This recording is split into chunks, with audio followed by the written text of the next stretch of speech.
¿Qué tal? ¿Cómo están? Bienvenidas y bienvenidos nuevamente a otra clase más de administración.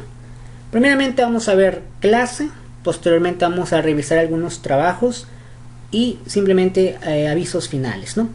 Les recuerdo que lo que es el nombre completo se pone en el chat en la parte derecha, si me están viendo en computadora, si me están viendo en una laptop. Si me están viendo en celular, normalmente en el celular cuando aparece lo que es la transmisión, abajo hay un botón que dice chat. Ustedes le dan ahí y hacia abajo se pone un chat en corto.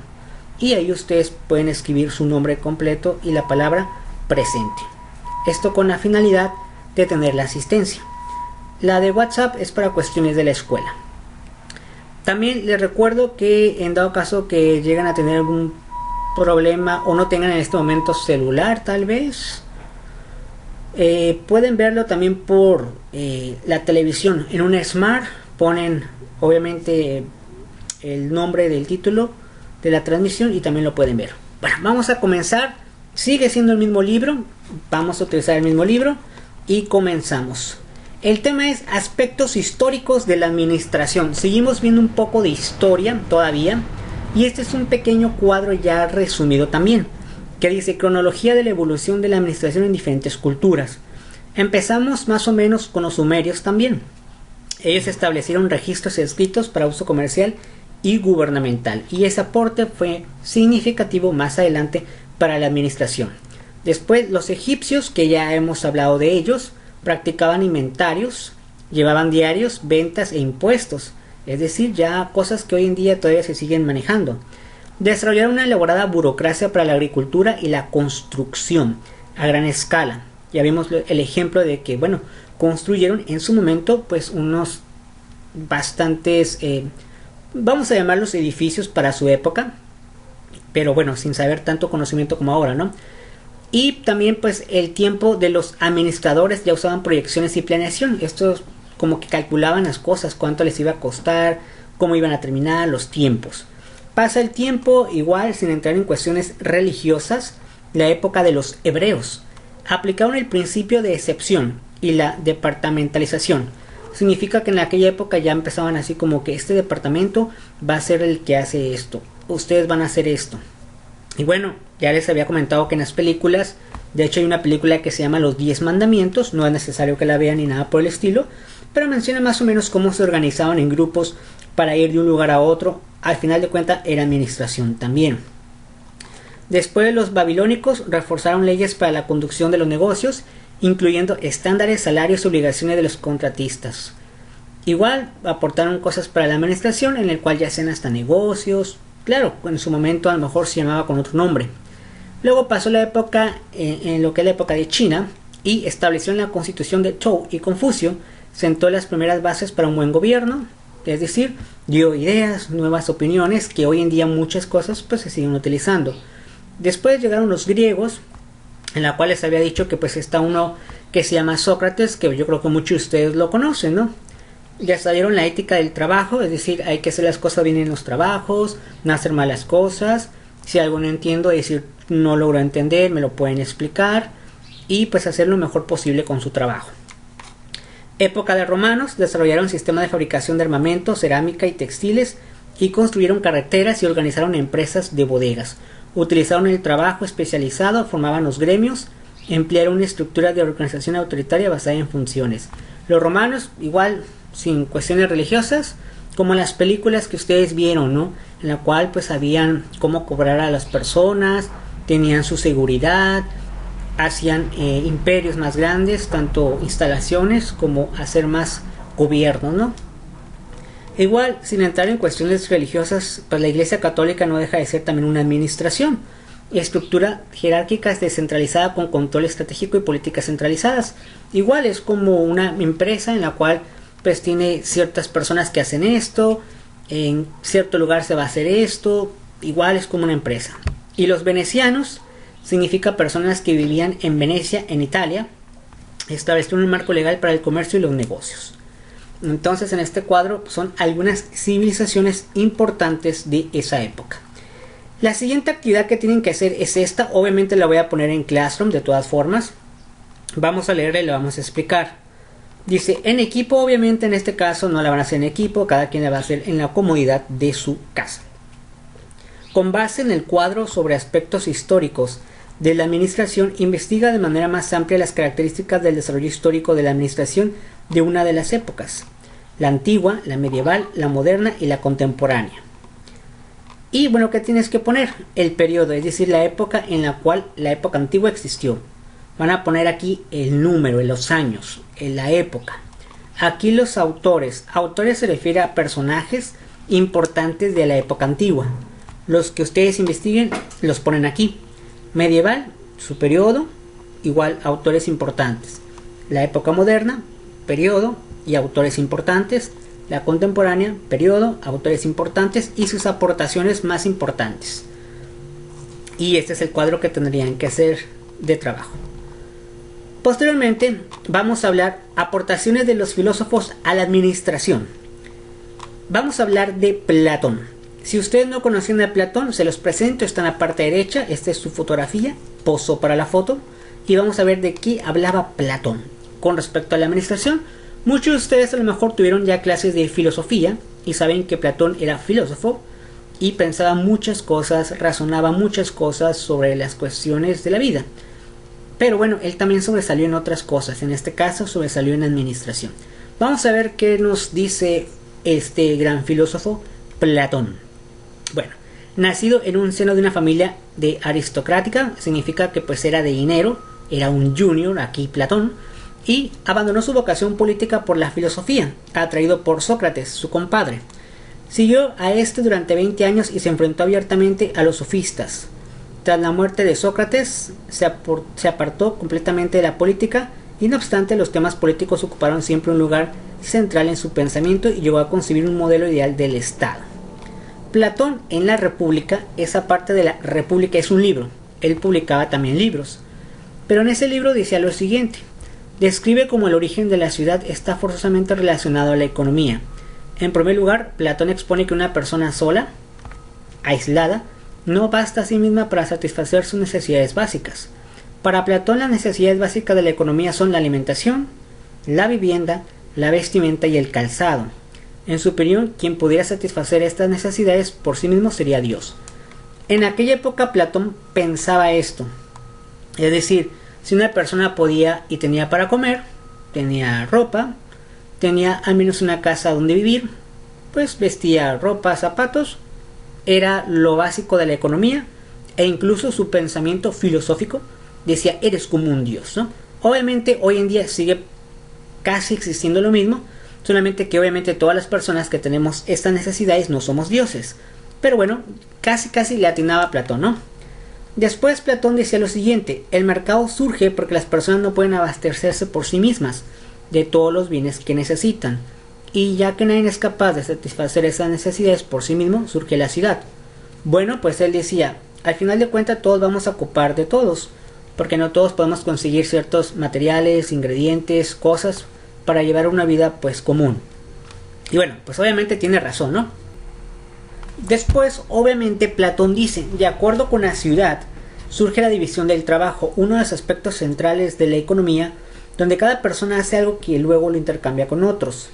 Esto posibilita que cada uno se dedique a aquello a lo que tiene más habilidades. Por ejemplo, alguien a lo mejor es, no sé, sabe cazar y otra persona no, entonces le intercambia bienes, ¿no? Es parecido a los trueques.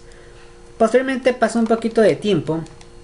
Luego que aparece la división del trabajo, Platón sostiene que el paso siguiente es el desarrollo de la economía, es el surgimiento del mercado. Y continúa el desarrollo de la economía y surge el dinero. Entonces en esa época surge el dinero, a lo mejor no como lo conocemos ahora, pero pues ya había alguna cantidad a lo mejor en monedas que valían cierta cantidad, ¿no? Y así era más cómodo darle un valor a algo.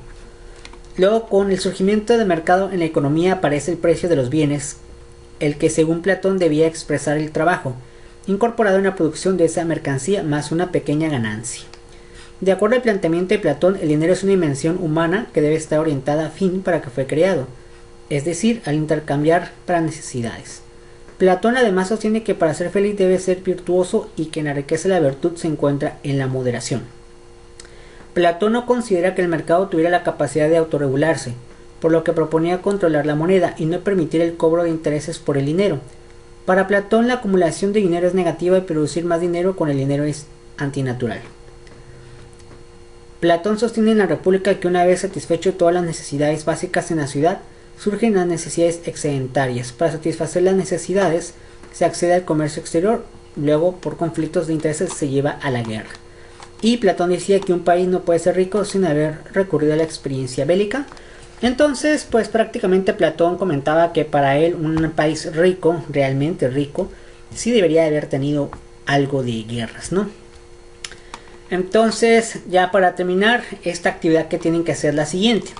Después de haber realizado la lectura de Platón, que se encuentra en tu cuaderno de lecturas, escribe las ideas principales sobre sus aportaciones a la administración en el siguiente espacio. Aquí prácticamente lo único que tienen que hacer ustedes es hacer un pequeño resumen, se pudiera decir, o ideas principales de Platón en esta parte. De todas formas lo voy a poner en Classroom para que ustedes tengan la información de cómo hacerlo. El siguiente personaje es Aristóteles. Igual, si no lo conocen, está en la fotografía, posó para la foto.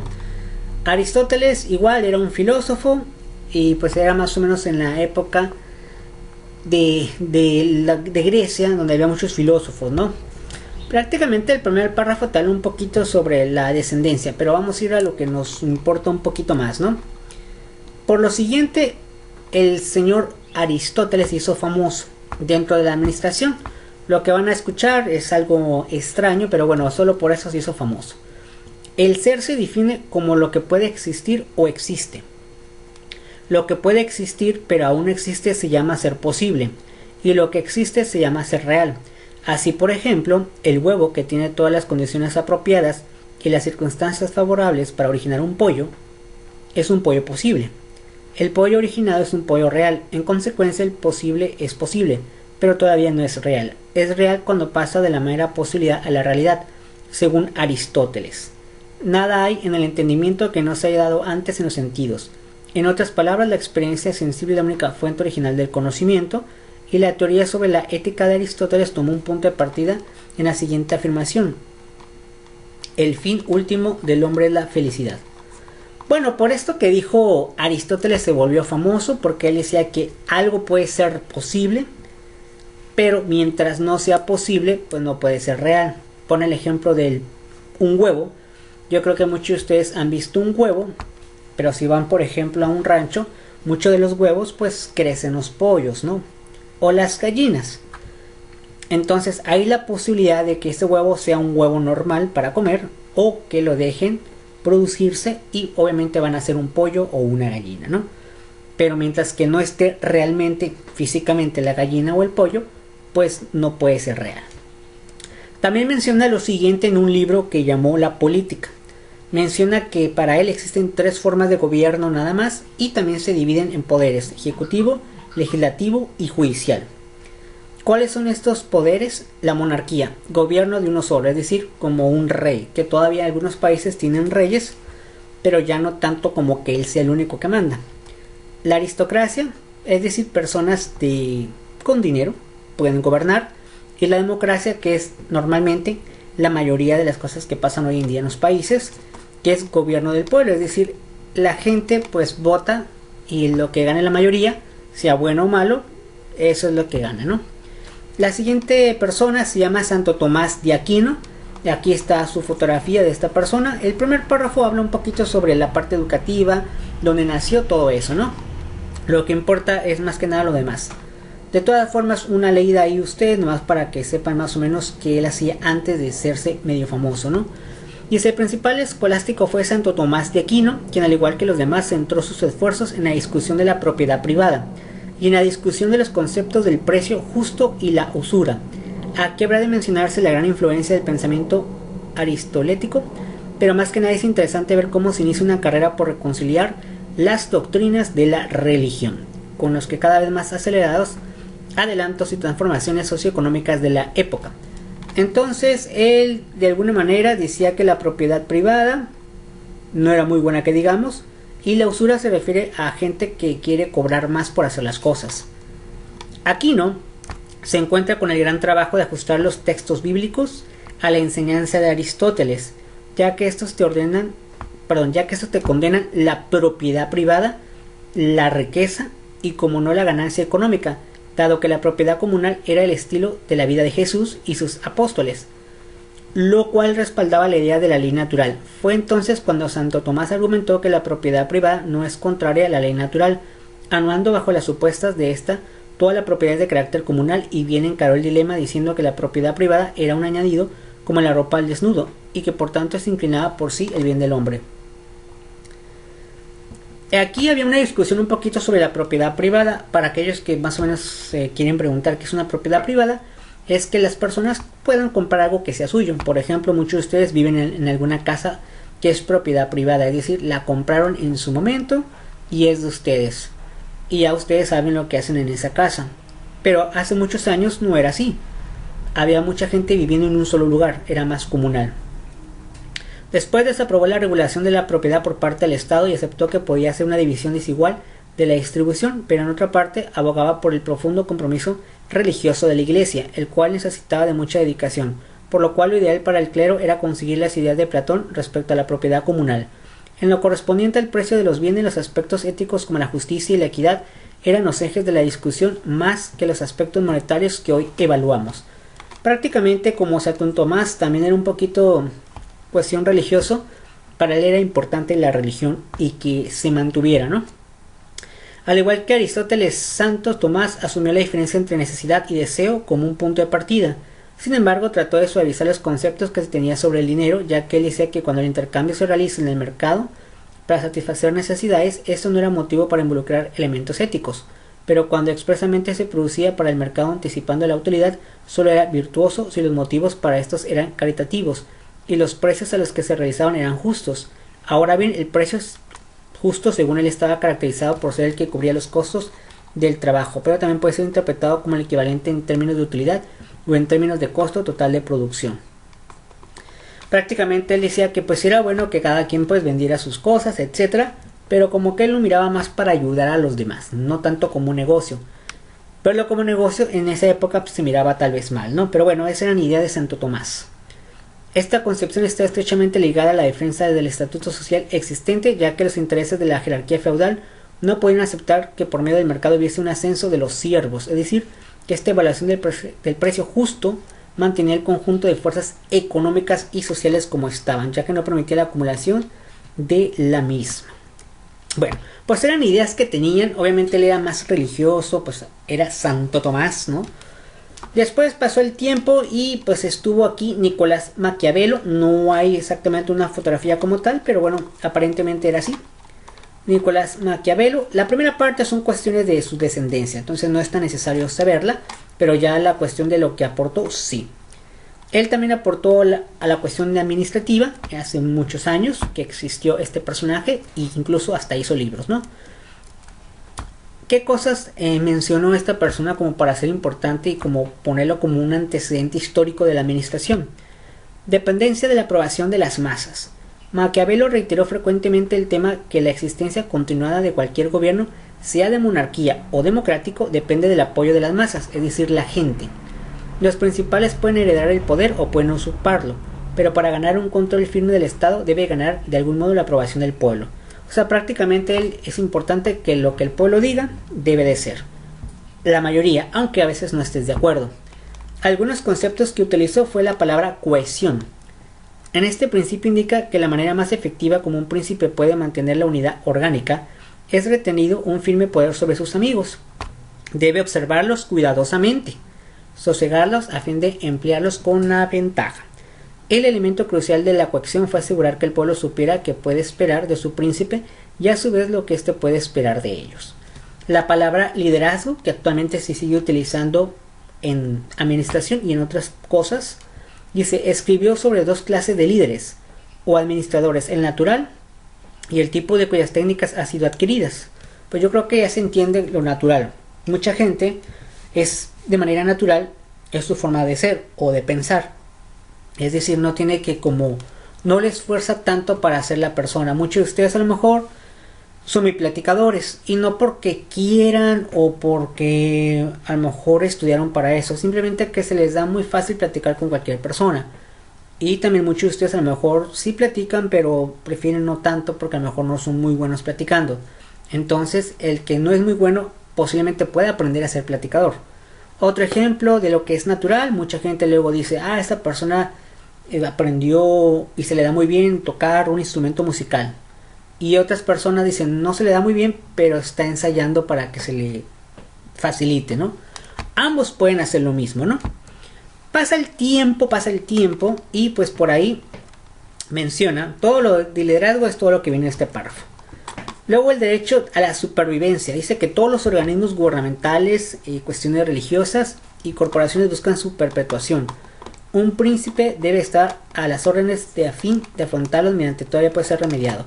Prácticamente para él las instituciones, los lugares, las empresas deben estar a la orden del día, ¿no?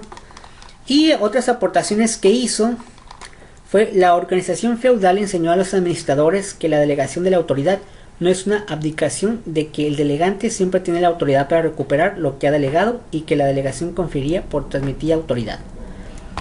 Con eso pues es una aportación para cuestiones de antes. Obviamente antes la organización feudal era como lo máximo, ¿no?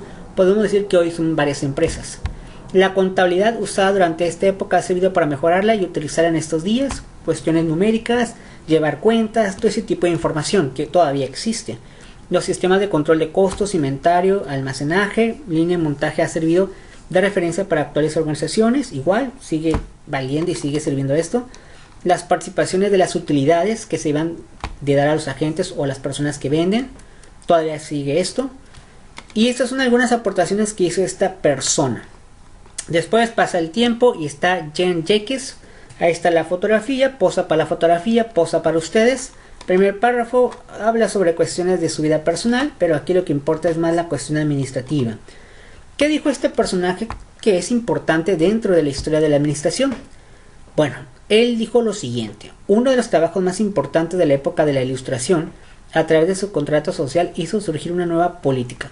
Hay que aclarar que él estuvo en la época de la Ilustración, una época en Francia muy importante porque había muchos pensadores que pensaban de todo y pues se hacían famosos porque decían algo interesante, que en aquella época a lo mejor era algo como wow, eres el único que lo ha dicho, wow, ¿no? Dice por ahí: esta nueva política está basada en el volonté generale, voluntad general, y en el pueblo como soberano. Expone que la única forma de gobierno legal será aquella de un estado republicano, donde todo el pueblo legisle independientemente de la forma de gobierno, ya que es una monarquía o una aristocracia, no debe de afectar la legitimidad del Estado. Es decir, que pues si existe un rey, que también otras personas puedan gobernar o ayudar a gobernar, no solamente unas personas.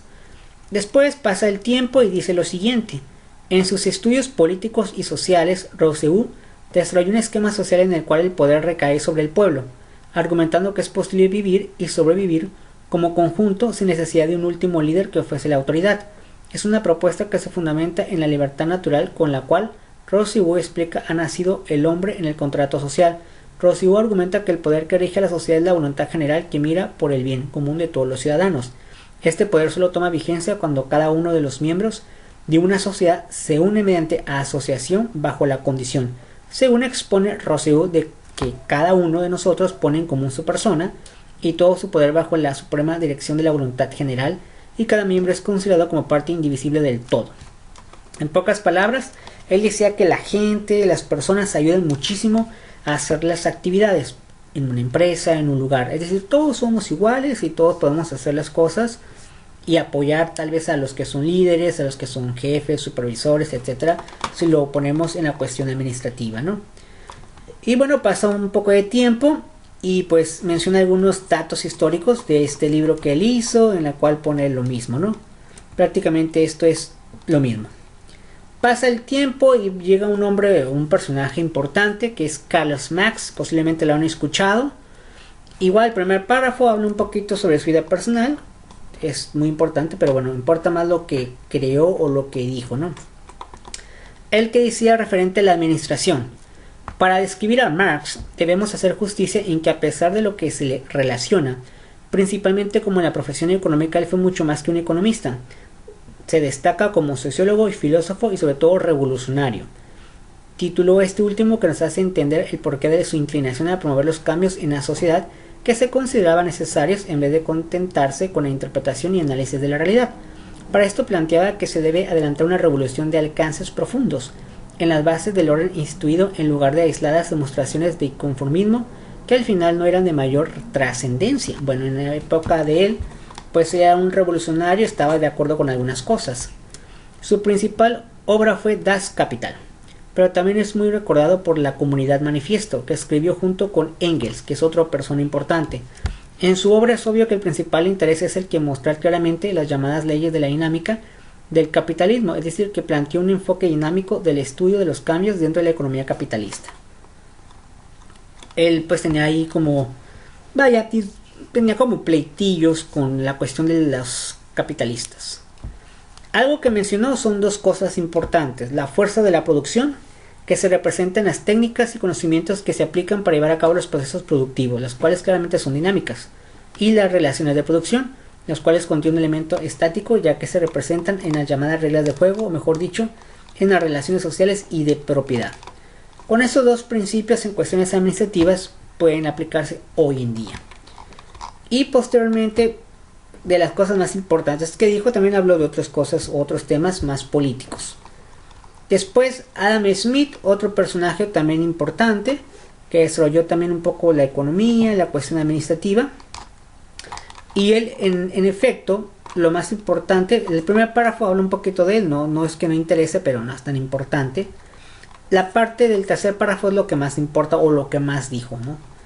Smith concluyó que la división de trabajo aumenta la productividad al incrementar la habilidad y destreza de cada trabajador, al ahorrar tiempo, porque por lo general se pierde el cambiar de actividades y crear inventos y maquinarias que ahorraban trabajo.